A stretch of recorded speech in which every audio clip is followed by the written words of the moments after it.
Hi friends, welcome back to Inocom TV. Today, I have a very great message for you. I have a very inspiring story. I hope this story is gonna change your life. Today, I'm presenting to you a story of a certain lady, a young lady from Pakistan. This lady, young as she was, in her country, a country that had the Talibans or the terrorists. Now one day,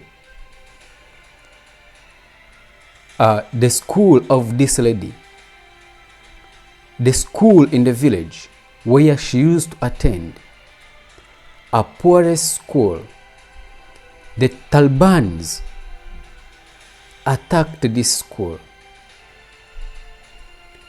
This lady Malala stood up with a great topic and gave a speech. How dare the Talibans deny my rights for education? From that time, Malala created an enmity with these Taliban people. Everywhere they used to hunt for her. Every time they used to hunt for her. It reached even time that this lady, Malala Yousafzei, changed the names so that she continues living. Now one time, as she was going to school, she was in the bus. The Talibans were following her. As she entered the bus, one Taliban man entered the bus.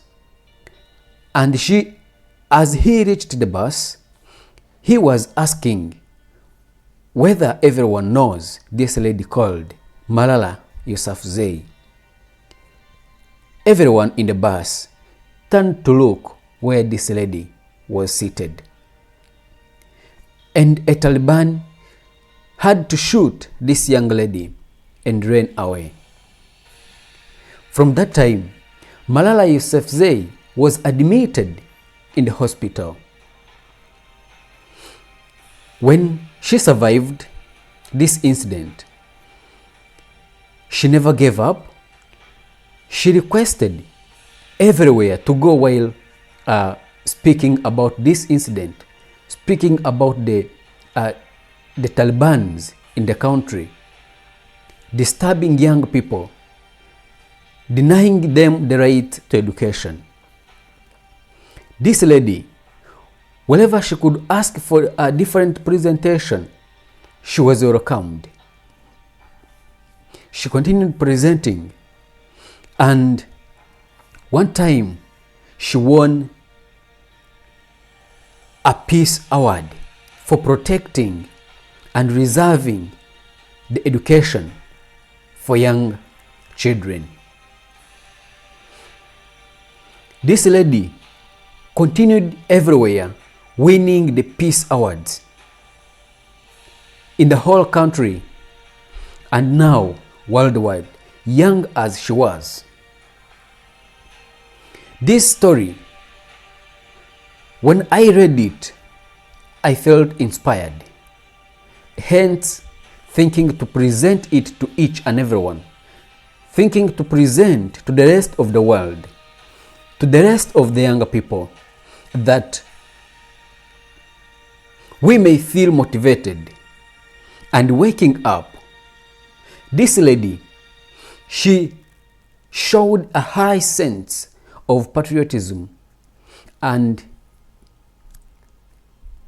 sense of education and peace promotion in the country.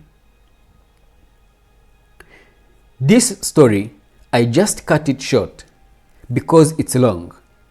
But in the life of Malala Yousafzei, we learn a lot of lessons. Number one, that every one of us, no matter how young you are, no matter how uneducated you think you are, You have a very big role to play in your country. You have a very big role to play in what is going wrong in your country, because it is your country, it is your motherland, it is a place where you belong. Number 2, a lesson we learn from this young lady is that education is important. Education is something we should all protect. Education is something that we should yearn for. Young as she was, this lady, she never underlooked herself, but she felt in her there is power and there is something that she can do, and indeed she did. She thought of protecting and preserving the education in their village and in their country. In the life of Malala Yousafzei, we learn that the voice of one person can be so important in your community, in your country, even in the world at large. Our speech may fight the war that many people may not fight. The speech you have in you, you have to say it, you have to present it. You can save lives. You can save a lot of lives just with your speech. Do not feel small for the speech that you have, for the speech that you want to tell the world.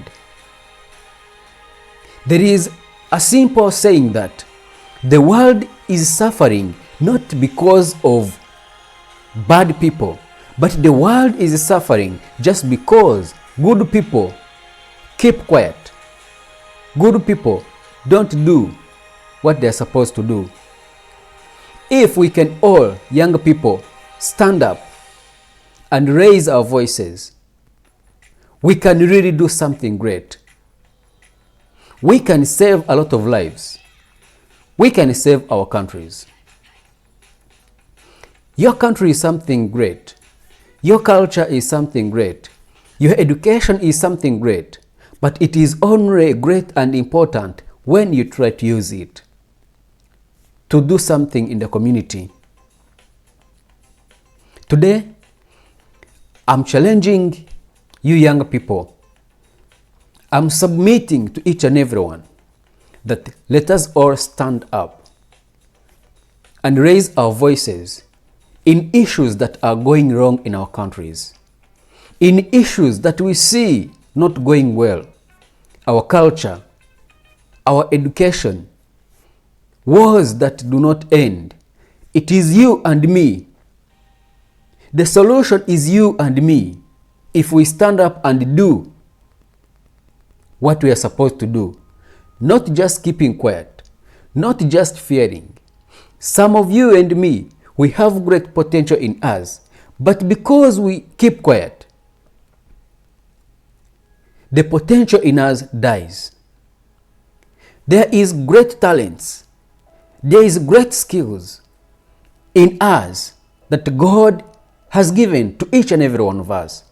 But sometimes we even die with these fertile talents and skills unused because sometimes we have fear. And this fear limits us to do great things. This message goes directly to you and me. It is informing you and me. What part are we playing in our country? What part are we playing when things are going on like this? When our countries are facing a lot of wars, and you and me can manage to speak, but we just keep quiet. Our country, young ladies are raped day and night.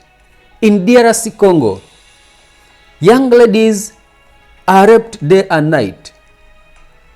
There is a high number of orphanage because parents are all killed. But you and me still are keeping quiet. The wars that has taken years and years, with a country that has a big population of people, a lot of riches, but you and me still are keeping quiet. God is ready to help those who help themselves. It is you and me. God is willing to help you and me to save our country, to save our continent Africa, when we try to raise up as well. Remember, God told Moses, when Moses was confused, that what do you have? And Moses said, I just have a stick with me. And that was what Moses was supposed to use. God has given us whatever it needs to solve everything that is going on around, to solve poverty, to solve these wars that are going on in our countries, in the whole continent of Africa. But it is because we are not recognizing what God has given us, the great potential that we have, so that we use it to save our country, to save our nation, to save our continent Africa. I'm submitting to you, young ladies and gentlemen, wherever you are, with the little education you have, with the little talent and skills you have, let us all stand up together and speak for humanity, and be a voice to the voiceless, and speak about our country.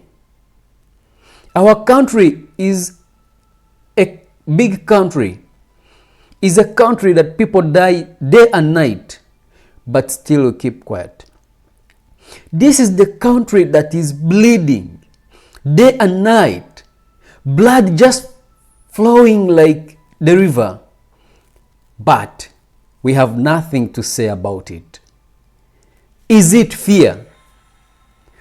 What is hindering you and me from defending our country, from defending our continent? Let us stand up. I'm calling upon you, young ladies and gentlemen, from Africa. Africa is our motherland. Africa has raised us up. DRC Congo is our country. If we leave it, to whom should we leave it?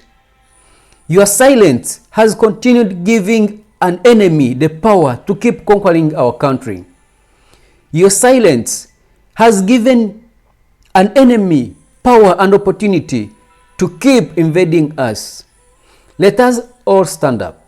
Let us all support what we can manage. And we are going to have peace in our country. God is willing to bless our hand if we stand to say that my hand is going to work for my country. God is willing to bless your mouth, to use your mouth when you and me stand to say, stand to speak about the genocide going on around in our country, DRC Congo. God is willing to use every soul, as long as you raise up and say, I'm going to fight and support my country. Let us all have the sense of patriotism in us. Let us all stand up. Let us all stand to win. Let us all put on the armor of faith, and we shall win. Our country will gain back peace. Our country that has been on in wars, tears never ceased on people's eyes. Our country will be restored when you and me stand up to speak, when you and me stand up to support. May God bless you. May God be with you as you stand to speak about DRC Congo, to support DRC Congo, to support Africa.